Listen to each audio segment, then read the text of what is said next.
تو آج قرآن پاک میں ایک اہم ترین مقام آ رہا ہے، وہ ہے شہداء کی برزخی زندگی، یعنی شہید مرنے کے بعد اللہ کے حضور زندہ ہے، اور اس کا ثبوت قرآن کی یہ آیت ہے، آیت نمبر 169 سورہ آل عمران۔ بسم اللہ الرحمن الرحیم، وَلَا تَحْسَبَنَّ الَّذِينَ قُتِلُوا فِي سَبِيلِ اللَّهِ أَمْوَاتًا، اور ہرگز گمان نہ کرنا کہ جو لوگ اللہ کی راہ میں قتل کر دیے جائیں، شہید کر دیے جائیں، کہ وہ مردہ ہیں، بلکہ احیاء عند ربہم، وہ لوگ تو اپنے رب کے حضور زندہ ہیں، اور زندگی بھی کیسی ہے؟ عند ربہم یرزقون، ان کو اللہ تعالی کی جناب سے رزق بھی دیا جاتا ہے، پرفیکٹ زندگی ہے، اور اس زندگی میں رزق بھی دیا جاتا ہے۔ اب یہ سارے معاملے برزخ کے ہیں۔ عربی زبان کے اندر برزخ کہتے ہیں ان سین بیریئر کو، مرنے سے لے کر قیامت کے دن تک کی زندگی برزخ کی زندگی کہلاتی ہے قرآن پاک کی روح سے، اور اس کا ذکر جو ہے وہ سورہ المؤمنون کی آیت نمبر 100 میں موجود ہے۔ وَمِن وَرَائِهِمْ بَرْزَخٌ إِلَى يَوْمِ يُبْعَثُونَ، ان کے مرنے سے لے کر قیامت کے دن اٹھانے جانے تک کی جو زندگی ہے وہ برزخ ہے، ان سین بیریئر ہے۔ اب عموماً چونکہ انسان کو قبر میں دفن کیا جاتا ہے اس لیے اس کو قبر کی زندگی کہا جاتا ہے، لیکن ضروری نہیں ہے۔ کوئی شخص اگر ایئر کریش میں مر گیا اور اس کی راکھ ہواؤں میں بکھر گئی، اس کے لیے وہ برزخ ہے۔ کسی شخص کو شیر کھا گیا تو شیر کا پیٹ اس کے لیے برزخ ہے۔ کوئی شخص سمندر میں ڈوب گیا وہ اس کے لیے برزخ ہے، اور جو قبر میں دفن ہوا وہ اس کے لیے برزخ ہے۔ تو اللہ تبارک و تعالیٰ اس بات پر قادر ہے کہ کسی بھی شخص کو عذاب یا جزا دینی ہے جو قبر کی زندگی میں، وہ جہاں پر چاہے دے سکتا ہے۔ تو یہ برزخ کی زندگی ہے، چونکہ عموماً قبر میں دفن کیا جاتا ہے اس لیے ہم اسے قبر کی زندگی کہتے ہیں، ورنہ یہ براڈر سینس میں جو ایڈریس کی گئی ہے یہ برزخ کی زندگی ہے، ان سین بیریئر، جو ہماری نگاہوں سے چھپا ہوا پردہ ہے۔ تو اللہ تعالیٰ فرما رہا ہے کہ شہید زندہ ہے اور تمہیں اس کی زندگی کا شعور تک نہیں۔ تو یہاں میں برزخی زندگی اور قبر کے بعد کی جو مرنے کے بعد قبر کی زندگی اور قیامت کے دن تک کی جو زندگی ہے اس کے بارے میں اہل سنت کا موقف کیا ہے وہ بیان کروں گا۔ کچھ تو اہل بدعت کی رائے ہے اور کچھ اہل سنت کی۔ اہل بدعت میں دو گروہ ہیں، جو ایک طرف ایکسٹریم پہ چلے گئے، کچھ دوسری طرف ایکسٹریم پہ چلے گئے، جبکہ جو اہل سنت کی رائے ہے وہ بالکل قرآن اور سنت کے مطابق ہے۔ تو اہل سنت سے مراد اہل سنت فرقہ نہیں، اہل سنت فکر ہے، جو امام مسلم بن حجاج قشیری رحمۃ اللہ علیہ المتوفى 261 ہجری صحیح مسلم کے مقدمے میں لے کر آئے ہیں کہ محمد بن سیرین رحمۃ اللہ علیہ جنہوں نے 70 صحابہ کی زیارت کی، وہ کہتے ہیں کہ پہلے ہم ہر شخص کی حدیث قبول کر لیتے تھے جب تک صحابہ ہم میں موجود تھے، جب سے صحابہ فوت ہوئے ہیں اب ہم صرف اہل سنت کی حدیث قبول کرتے ہیں، اہل بدعت کی نہیں کرتے۔ تو اہل سنت وہ لوگ ہیں جو کتاب و سنت کو صحابہ اکرام علیہم رضوان کے منہج کے مطابق سمجھتے ہیں۔ یہ علیحدہ بدقسمتی کی بات ہے کہ آج ہر فرقہ ہی اپنے آپ کو اہل سنت کہنا شروع کر دیا ہے۔ بریلوی بھی اپنے آپ کو اہل سنت کہتے ہیں، دیوبند بھی، اہل حدیث بھی، ایون قادیانی بھی اپنے آپ کو اہل سنت کہتے ہیں۔ لیکن بات وہی ہے جو میں اکثر عرض کرتا ہوں کہ شراب کی بوتل کے باہر اگر روح افزا لکھ لیا جائے تو وہ روح افزا نہیں بن جائے گی۔ اہل سنت وہی ہوگا جو قرآن و سنت کی فکر پر ہوگا، اجماع کو حجت مانتے ہوئے سلف صالحین کے فہم کے مطابق قرآن و سنت کو سمجھے گا۔ تو اہل سنت کی جو فکر ہے، ایز اے فرقہ نہیں، ایز اے فکر، اس معاملے میں کیا رائے ہے؟ یہ سورۃ البقرہ کی آیت نمبر 154 میں بھی میں نے ڈیٹیل سے عرض کیا تھا، تقریباً پونا گھنٹہ اس آیت پہ میں نے لگایا تھا۔ وَلَا تَقُولُوا لِمَن يُقْتَلُ فِي سَبِيلِ اللَّهِ أَمْوَاتٌ بَلْ أَحْيَاءٌ وَلَٰكِن لَّا تَشْعُرُونَ، جو لوگ اللہ کی راہ میں قتل کر دیے جائیں انہیں مردہ مت کہو، بلکہ وہ تو زندہ ہے، اللہ تبارک و تعالیٰ کے حضور وہ زندہ ہے، لیکن تمہیں ان کی زندگی کا شعور نہیں، تمہیں ان کی زندگی کا شعور نہیں۔ اگر شہید کی زندگی کا شعور نہیں تو پروفٹس کی زندگی اس سے بھی اعلیٰ درجے کی زندگی ہے، اس کا بھی ہمیں شعور نہیں۔ زندگی ہے وہ، لیکن ہمارے ڈومین سے باہر ہے۔ اس کو شریعت کی ٹرمینالوجی میں کہتے ہیں متشابہات، جو سورہ ال عمران کی 7 نمبر آیت میں نے ڈیٹیل سے عرض کیا کہ جن لوگوں کے دلوں میں کجی ہوتی ہے اللہ تعالیٰ فرماتا ہے وہ متشابہات کے پیچھے لگتے ہیں، حالانکہ متشابہات کا علم صرف اللہ کے پاس ہے، کوئی شخص نہیں جانتا سوائے اللہ کے۔ تو یہ متشابہات کے پیچھے لگنا ہے۔ تو شہید زندہ ہے، انبیاء کرام بھی زندہ ہیں اپنی قبروں میں، لیکن برزخی حیات کے ساتھ جس زندگی کا ہمیں شعور نہیں. البتہ جو چیزیں کتاب و سنت میں آئی ہیں ان پر ہم ایمان رکھتے ہیں. اس میں 2-3 احادیث آپ کو انشاءاللہ تعالی بیان کروں گا اس کانٹیکسٹ میں. ایک تو صحیح بخاری کے اندر کتاب الجنائز چیپٹر میں حدیث موجود ہے, بڑی ڈیٹیل حدیث ہے. اگر کسی نے اس ٹاپک پہ برزخی زندگی اور اسلام اس پہ ڈیٹیل سے 1 گھنٹے کا میں نے لیکچر دیا ہے جو یوٹیوب پہ ہمارے چینل کے اوپر 720085 کے اوپر پڑا ہوا ہے. 720085 گوگل میں بھی آپ لکھیں گے تو شروع میں ہمارا چینل کھل جائے گا. اس میں ایک لیکچر ہے برزخی زندگی اور اسلام, تو ڈیٹیل سے میں نے گفتگو کی ہے. کچھ چیزیں میں آج اس کانٹیکسٹ میں ایڈریس کر دوں. صحیح بخاری میں حدیث ہے جو مختصراً میں بیان کر دیتا ہوں. جابر بن عبداللہ رضی اللہ تعالیٰ عنہ کہتے ہیں کہ غزوہ احد کے دوران میرے والد عبداللہ رضی اللہ تعالیٰ عنہ شہید ہو گئے, اور اس وقت مسلمانوں کی حالت ایسی تھی کہ ان کو کچھ دوسرے لوگوں کے ساتھ افراتفری میں دفن کرنا پڑا, یعنی اجتماعی قبر بنانی پڑی. اور میں نہیں چاہتا تھا کہ میرے والد کو اس طرح اجتماعی قبر میں دفن کیا جائے, تو میں نے اپنے والد کے مرنے کے 6 مہینے کے بعد اپنے والد کی قبر کھودی اور اپنے والد کی قبر کی لاش کو میں نے پھر دوسری قبر میں ٹرانسفر کیا.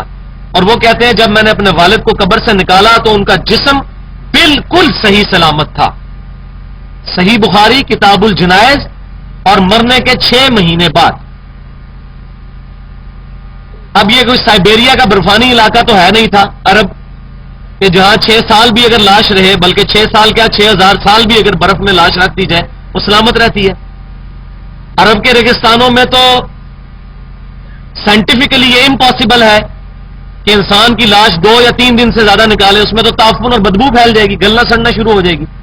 وہ گرم زمین ہے, ریگستان ہے, تو اس کی کوئی سائنٹیفک ریزن تو نہیں ہو سکتی سوائے اس کے یہ معجزہ ہے, عقل کو عاجز کر دینے والی چیز کہ جابر بن عبداللہ رضی اللہ تعالیٰ عنہ کا جسم مبارک قبر میں 6 مہینے تک سلامت رہا اور ان کی بھی لاش شفٹ کی گئی. تو اس سے یہ پتا چلا کہ جو پروٹوکول والے شہداء ہیں ان کے جسم بھی اپنی قبروں میں سلامت ہے. اور یہی عقیدہ ہمارا انبیاء کرام علیہ السلام کے بارے میں بھی ہے, کیونکہ انبیاء کرام کا درجہ تو بہرحال شہداء سے افضل ہے. شہید تو ہوتا ہی وہ ہے جو اپنے نبی کے نام کے کلمے کی وجہ سے مارا جائے, تو نبی کو تو اعلیٰ ترین برزخی حیات حاصل ہوتی ہے. دوسری حدیث صحیح بخاری میں ہی موجود ہے کتاب الجنائز کے اندر کہ سیدنا عمر رضی اللہ تعالیٰ عنہ کی وفات کے 63 سال کے بعد 63 ایئرز کے بعد ولید بن عبد الملک کے دور کے اندر مسجد نبوی کا جو حجرہ عائشہ تھا جس میں نبی صلی اللہ علیہ وسلم کی قبر مبارک اور سیدنا ابو بکر و عمر رضی اللہ تعالیٰ عنہما کی قبریں ہیں, اس حجرے کی دیوار گر گئی.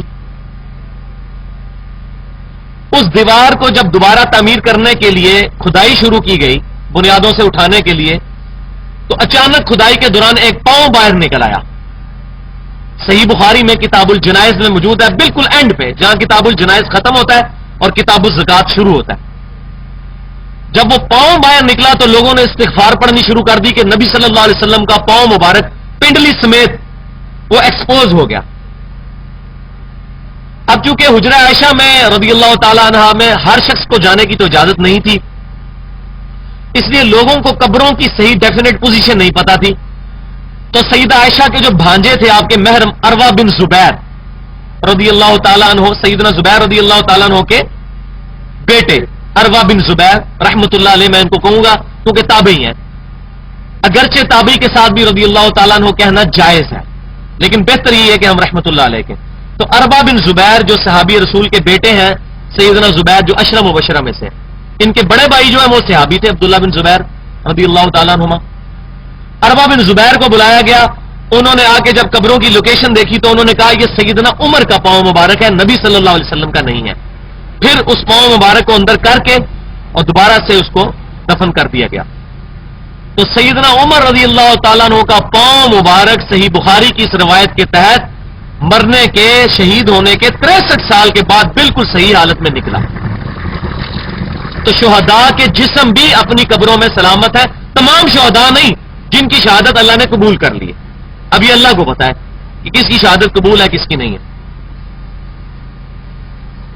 اور تیسری حدیث اس آیت کے کانٹیکسٹ کے بارے میں، صحیح مسلم میں ایک حدیث موجود ہے، نبی صلی اللہ علیہ وسلم سے اس آیت کے بارے میں پوچھا گیا کہ یہ جو قرآن میں آیت آئی ہے کہ ان لوگوں کے بارے میں گمان بھی نہ کرنا جو اللہ کی راہ میں شہید کر دیے جائیں کہ وہ مردہ ہیں، بلکہ وہ اللہ کے حضور زندہ ہیں، ان کو رزق دیا جاتا ہے.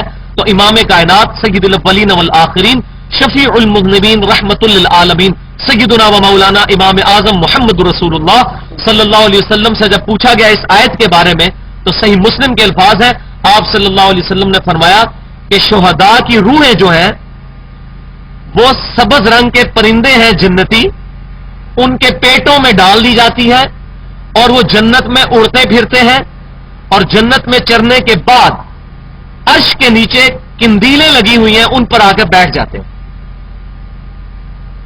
یہ ان کی روٹین ہوتی ہے روزانہ کی. اور اللہ تعالیٰ کے عرش کے نیچے ان کندیلوں پر جب آ کر بیٹھتے ہیں تو اللہ تعالیٰ پوچھتا ہے کہ اے میرے بندوں کوئی مجھ سے طلب کرو، تو کہتے ہیں اللہ تو نے ہمیں اتنا کچھ نوازا ہے اب کوئی حاجت نہیں ہے. جب اللہ تعالیٰ بار بار پوچھتا ہے تو پھر وہ اس خواہش کا اظہار کرتے ہیں کہ اے اللہ ہمیں دنیا میں دوبارہ بھیج دے، ہم تیری راہ میں شہید کیے جائیں، کیونکہ اللہ تبارک و تعالیٰ کی راہ میں شہید ہونے کا جو مزہ ہے یہ وہ واحد چیز ہے کہ جو انسان قیامت والے دن جنت میں پہنچ کر بھی اس کی ٹیسٹ کو محسوس کرے گا. اور صحیح مسلم میں یہ حدیث بھی موجود ہے کہ دنیا سے اگر کوئی شخص جنت میں جانے میں کامیاب ہو گیا وہ کبھی دنیا میں آنا گوارا نہیں کرے گا سوائے شہید کے. وہ تمنا کرے گا کہ مجھے دنیا میں بھیج دیا جائے، میں اللہ کی راہ میں مارا جاؤں، اللہ کی راہ میں شہید کیا جاؤں، پھر اللہ تبارک و تعالیٰ مجھے جو ہے وہ اس کے پروٹوکول میں پھر جنت عطا فرمائے، پھر شہید کیا جاؤں، پھر جنت عطا فرمائے. یہ شہید کے لیے میں نے پہلے بھی کئی دفعہ عرض کیا ہے کہ قتال جو ہے یہ اسلام کی ہائیسٹ گڈ ہے. جو ایمینول کانٹ کی فلاسفی میں کہا جاتا ہے سمم بونم، ہائیسٹ گڈ کسی بھی فلاسفی میں ہائیسٹ گڈ یعنی اچھے میں بھی سب سے اچھا. تو اسلام میں سب سے ہائیسٹ گڈ قتال، اور قتال میں اپنی جان اپنے رب کے حضور پیش کر دینا، یہ ہائیسٹ گڈ ہے اسلام کا کہ انسان اپنی جان اپنے رب کے حضور قربان کرنے کے لیے تیار ہو جائے. اور صحیح مسلم میں ایک حدیث ہے، نبی صلی اللہ علیہ وسلم نے فرمایا جو شخص شہادت کی تمنا کے بغیر دنیا سے گیا تو وہ منافقت میں سے ایک شاخ پہ مرا، اور منافقت کے اوپر اس کی موت آئی جس کو اللہ کی راہ میں مرنے کی شہادت کی تمنا نہ ہو. تو ہر مسلمان کے ایمان کا تقاضا ہے کہ اسے اللہ کی بارگاہ میں شہید ہونے کی تڑپ اس کے دل میں موجود ہونی چاہیے.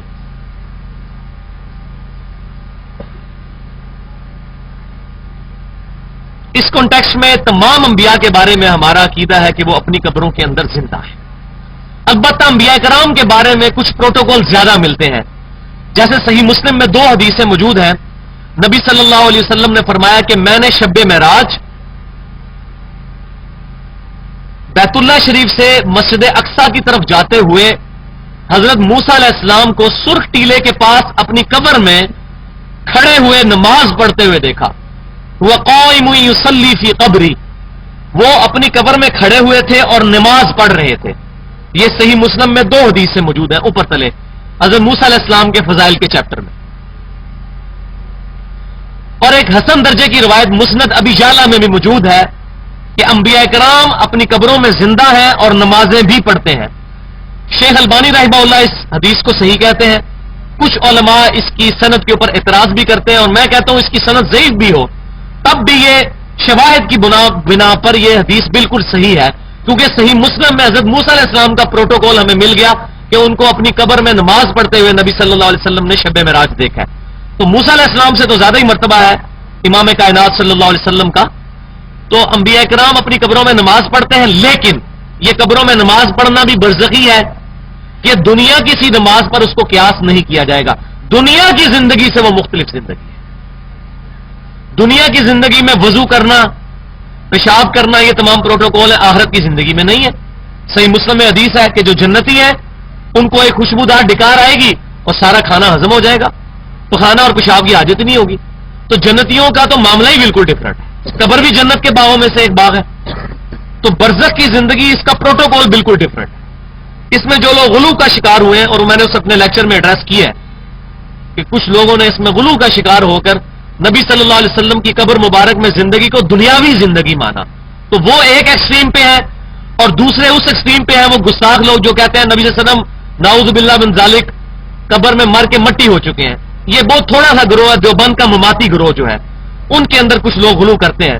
باقی اہل سنت کے تینوں گروہ، بریلوی، دیوبندی اور اہل حدیث، تینوں کا عقیدہ اس معاملے میں بالکل صحیح ہے، ٹھیک ہے، سوائے چند ایک دیوبند اور بریلویوں کے جنہوں نے اس میں غلو کیا کہ دنیا کی زندگی پر قیاس کیا۔ تو نبی صلی اللہ علیہ وسلم اپنی قبر مبارک میں زندہ ہے، لیکن آپ صلی اللہ علیہ وسلم کی روح مبارک جنت میں ہے۔ وہ بخاری اور مسلم کی متفق علیہ حدیث ہے، نبی صلی اللہ علیہ وسلم کو ایک بڑا طویل خواب دکھایا گیا، اور انبیاء کا خواب وحی الہی ہوتا ہے، قرآن میں موجود ہے۔ حضرت ابراہیم علیہ السلام کو خواب میں دکھایا گیا تھا کہ میں اپنے بیٹے اسماعیل کو ذبح کر رہا ہوں، تو انہوں نے اس کے اوپر ایکٹ کیا۔ تو انبیاء کا خواب وحی الہی ہوتا ہے۔ تو ہمارے پروفٹ صلی اللہ علیہ وسلم کو خواب دکھایا گیا کہ آپ صلی اللہ علیہ وسلم، آپ نے ایک بہت لمبا خواب دیکھا، بخاری مسلم میں موجود ہے، کتاب التعبیر چیپٹر میں۔ اس کے اینڈ پہ آپ نے جب اپنا سر مبارک اوپر اٹھایا تو ایک محل دیکھا۔ جبرائیل علیہ السلام سے پوچھا یہ محل کس کا ہے؟ تو انہوں نے عرض کیا اللہ کے رسول صلی اللہ علیہ وسلم یہ آپ کا محل ہے۔ تو جبرائیل علیہ السلام سے آپ صلی اللہ علیہ وسلم نے ارشاد فرمایا اے جبرائیل پھر مجھے چھوڑ دو، میں اپنے محل میں داخل ہو جاؤں۔ تو جبرائیل علیہ السلام نے عرض کیا اللہ کے رسول صلی اللہ علیہ وسلم ابھی آپ کے چند دن دنیا میں باقی ہیں، آپ اپنی دنیا میں زندگی گزارنے کے بعد اسی محل میں آئیں گے۔ تو آپ صلی اللہ علیہ وسلم جنت کے محل میں ہے۔ اگر شہید جنتوں میں ہے تو نبی صلی اللہ علیہ وسلم تو اعلیٰ ترین جنت میں ہے۔ آپ کا جسم مبارک صحیح حالت میں مدینہ شریف کی قبر میں ہے، اور اس جسم اور اس روح کا تعلق بھی ہے جو برزخی ہے، جو سنن نبی داؤد میں صحیح حدیث موجود ہے کہ جب بھی کوئی شخص مجھ پر سلام پڑھتا ہے اللہ تعالیٰ میری روح لوٹا دیتا ہے، میں اس کے سلام کا جواب دیتا ہوں۔ لیکن یہ سلام ہے قبر مبارک پہ جو جا کر پڑھے السلام علیکم یا رسول اللہ، یہ صحیح سند سے ثابت ہے۔ الموطا امام مالک میں، سنن بہیقی کے اندر، مصنف ابن ابی شیبہ میں انٹرنیشنل نمبرنگ کے مطابق 11793 نمبر اثر ہے۔ عبداللہ بن عمر رضی اللہ تعالی عنہما جب بھی مسجد نبی میں داخل ہوتے 2 نفل پڑھتے، اس کے بعد قبر رسول پر آ کے پڑھتے السلام علیکم یا رسول اللہ، پھر سیدنا ابوبکر کی قبر پہ آ کے السلام علیکم یا ابا بکر، پھر سیدنا عمر کی قبر پر آ کے السلام علیکم یا ابتا میرے باپ آپ پر سلام ہو۔ تو قبر پر جا کر یہ درود شریف پڑھنا سنت سے ثابت ہے۔ لہذا بعض لوگ جو کہتے ہیں یہ السلام علیکم یا رسول اللہ بدعت ہے تو وہ اپنا عقیدہ درست کریں، یہ درود شریف کا سیگا بدعت نہیں ہے، یہاں سے پڑھنا ثابت نہیں ہے۔ قبر رسول پہ پڑھنا صحابہ کا عمل ہے، لہذا یہ سیگا بدعت نہیں ہے۔ تو اس میں بڑی احتیاط کرنی چاہیے، چھوٹی چھوٹی بات پر بدعت اور شرک کے فتوے لگانا یہ صرف جاہلیت کی نشانی ہے اور کم علمی کی نشانی۔ ابھی بھی سعودی عرب سے جو حج کی کتابیں چھپ رہی ہیں اس وقت بھی ان پہ روزہ رسول پہ حاضری پہ یہ درود شریف لکھ دیا انہوں نے السلام علیکم یا رسول اللہ۔ تو یہ نہیں ہے کہ اگر کوئی کام کسی دوسرے مکتب فکر کے لوگ کرتے ہیں تو ہم نے اس کو غلط کہنا ہے۔ اگر سکھ داڑھی رکھتے ہیں اور مٹھی کے بعد بھی وہ نہیں کاٹتے، اگرچہ جائز ہے، تو مٹھی کے بعد بھی نہیں وہ کاٹتے تو ہم کہیں جی جو کہ سکھ نہیں کاٹتے تو ہم تو کاٹیں گے، تو ایسا نہیں۔ اگر وہ ویسے کاٹ لیتا ہے صحابہ کرام کا اس پہ اجماع ہے، جائز ہے مٹھی کے بعد داڑھی کاٹنا، لیکن بہتر یہی ہے کہ داڑھی جو ہے اس کو معافی دی جائے، لیکن اتنی لمبی بھی نہ ہو کہ لوگوں کے لیے گھن کا باعث بنے کہ وہ ٹخنوں سے بھی نیچے جا رہی ہو۔ تو اس معاملے میں بھی تھوڑی احتیاط کرنی چاہیے۔ اور ویسے بھی صحیح سند کے ساتھ ایک حدیث مل گئی ہمیں، ایک ہی دنیا میں حدیث ہے نبی صلی اللہ علیہ وسلم کی داڑھی مبارک کے اوپر، شمائل ترمذی میں ایک تابعی نے نبی صلی اللہ علیہ وسلم کو خواب میں دیکھا، انہوں نے عبداللہ بن عباس رضی اللہ تعالیٰ عنہما سے اپنا خواب بیان کیا۔ 386 نمبر حدیث ہے شمائل ترمذی میں، امام ترمذی رحمۃ اللہ علیہ نے نبی صلی اللہ علیہ وسلم کے بارے میں پورا آپ کا حلیہ مبارک کیا تھا، پوری کی پوری تقریباً 400 حدیثیں جمع کی ہیں۔ تو وہ تابعی کہتے ہیں کہ میں نے نبی صلی اللہ علیہ وسلم کو خواب میں دیکھا، اور وہ تابعی کوئی عام تابعی نہیں تھے، وہ مصحف قرآن پاک کی کتابت کیا کرتے تھے۔ عبداللہ بن عباس نے کہا کہ بتاؤ تو نے نبی صلی اللہ علیہ وسلم کو خواب میں دیکھا تو کس حالت میں دیکھا، کیونکہ میں نے نبی صلی اللہ علیہ وسلم سے سنا ہے جس شخص نے خواب میں مجھے دیکھا اس نے مجھے ہی کو دیکھا، میری شکل میں شیطان نہیں آ سکتا۔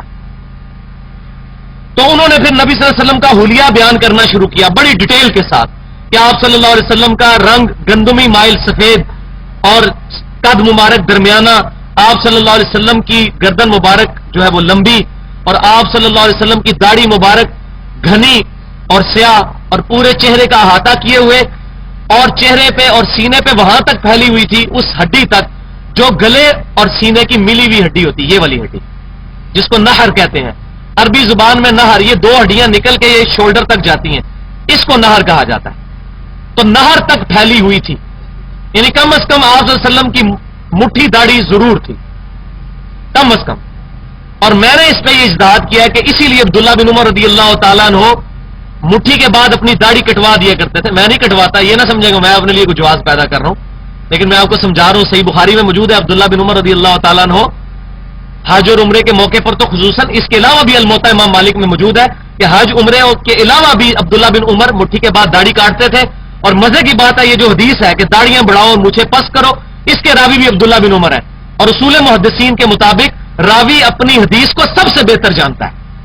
تو عبداللہ بن عمر رضی اللہ تعالیٰ عنہ چونکہ متبع سنت تھے، اور صحیح بخاری اور مسلم میں آتا ہے کہ وہ سفر حج کے دوران جہاں جہاں نبی صلی اللہ علیہ وسلم نے اپنی اونٹنی بٹھائی وہاں اپنی اونٹنی بٹھاتے تھے، جہاں آپ صلی اللہ علیہ وسلم نے وضو کیا وہاں وضو کرتے تھے، جہاں آپ صلی اللہ علیہ وسلم نے پیشاب کیا وہاں پیشاب کرتے تھے، یعنی چھوٹی چھوٹی چیزوں کو کاپی کرتے تھے. تو میرا اپنا اجتہاد ہے کہ عبداللہ بن عمر نے چونکہ نبی صلی اللہ علیہ وسلم کی داڑھی مبارک تقریباً ایک مٹھی ہی دیکھی تھی، اسی لیے وہ بھی ایک مٹھی کے بعد اپنی داڑھی کو کاٹ کر حضور کی داڑھی کی طرح کرنے کی کوشش کرتے تھے. لیکن آپ صلی اللہ علیہ وسلم کی داڑھی مبارک قدرتاً تقریباً اتنی تھی، کاٹتے نہیں تھے آپ، یہ کوئی ثابت نہیں. ایک ضعیف سند موجود ہے ترمذی میں، لیکن امام ترمذی نے لکھ دیا کہ روایت غریب ہے، ضعیف ہے وہ روایت. تو آپ کاٹتے نہیں تھے، لیکن آپ کی قدرتاً تقریباً 1-1.5 مٹھی تک تھی، بہت لمبی نہیں تھی آپ کی داڑھی. جس طرح کہ یہ پبلک میں مشہور ہے کہ پورا سینہ بھرتی تھی، یہ الفاظ دنیا کی کسی حدیث میں موجود نہیں. پورا سینہ نہیں بھرتی تھی، سینے کا وہ حصہ بھرتی تھی جو گلے سے ملا ہوتا ہے. تو کم از کم داڑھی اتنی ہونی چاہیے، یہ سنت کے مطابق داڑھی ہے، اور بڑی ہو تو اور بہتر ہے. سیدنا علی کی داڑھی مبارک اور بڑی تھی. تو اس میں دونوں طرف ذرا احتیاط کے ساتھ چلنا چاہیے کہ افراد و تفریط سے بچنا چاہیے. تو نبی صلی اللہ علیہ وسلم کے بارے میں نے بتایا کہ ہمارا یہ عقیدہ ہے کہ آپ صلی اللہ علیہ وسلم کا جسم مبارک مدینہ شریف کی قبر میں، اور آپ صلی اللہ علیہ وسلم کی روح مبارک جنت کے اندر ہے. اس حدیث کو کہ میری روح لوٹا دی جاتی ہے اور میں اپنے امتی کے سلام کا جواب دیتا ہوں، امام ابو داؤد اسپیشلی قبر رسول پر حاضری والے چیپٹر میں لے کے آئے ہیں.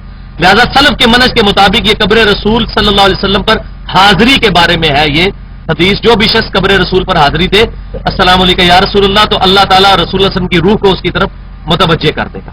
یہاں سے کیا ہے، ہم وہی دروشی پڑھتے ہیں جو نماز میں ہے، السلام علیکم ایھا النبی ورحمۃ اللہ وبرکاتہ اور درود ابراہیم. اور اس کے بارے میں بخاری مسلم کی متفق علیہ حدیث ہے تشہد کے چیپٹر میں، جب تم یہ پڑھو گے اللہ تعالیٰ تمہارا درود و سلام پہنچا دے گا، کائنات میں ہر شخص تک پہنچا دے گا جس پر بھی تم سلام پڑھے ہو. السلام علینا وعلی عباد اللہ الصالحین، تمام نیک بندوں تک، نبی صلی اللہ علیہ وسلم تک بھی جب ہم نماز میں سلام پڑھتے ہیں اللہ تعالیٰ تک اللہ تعالیٰ پہنچا دیتا ہے. تو یہ ہمارا عقیدہ ہے. تو اس معاملے میں بڑی احتیاط کرنی چاہیے، بڑی احتیاط کرنی چاہیے، نہ تو ہم شرک کے اندر داخل ہوں اور نہ ہی توحید کی آڑ میں توہین کا شکار ہو کر گستاخ رسول بن جائیں. درمیان کی راہ اس میں رکھیں، جو میں نے ڈیٹیل کے ساتھ الحمدللہ اس میں ایڈریس کر دی ہے.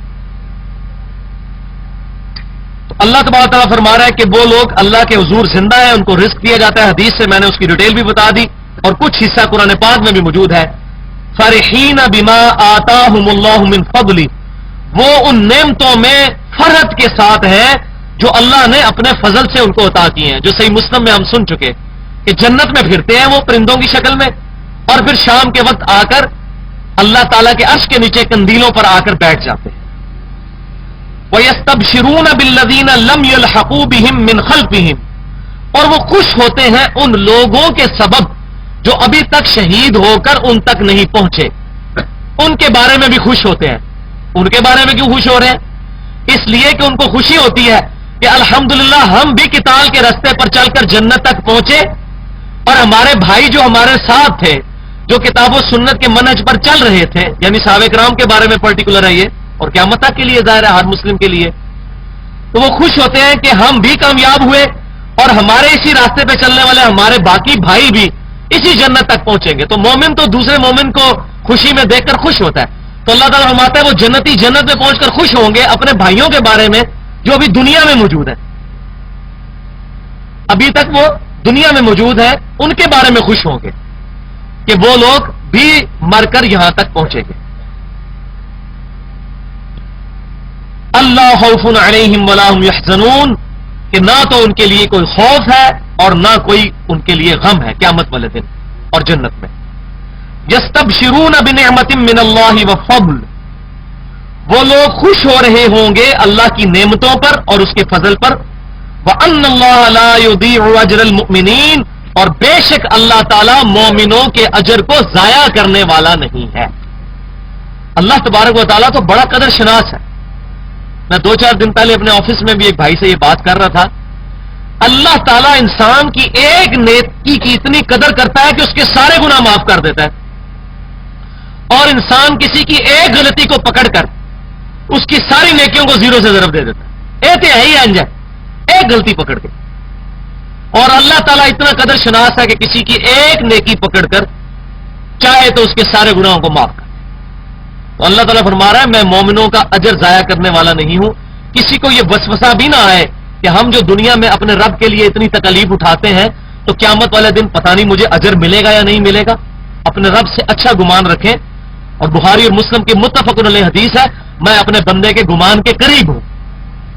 جیسا بندہ میرے بارے میں گمان کرتا ہے میں ویسا ہی اس کے ساتھ. لیکن اس کے لیے شرط وہی ہے کہ اللہ اور اس کے محبوب صلی اللہ علیہ وسلم کی اطاعت کرنی ہے اپنی کوشش کے مطابق جتنی ہو سکے. باقی جو کمزوری ہو وہ اللہ کی رحمت سے کمپنسیشن اس کی انشاءاللہ تعالی ہو جائے.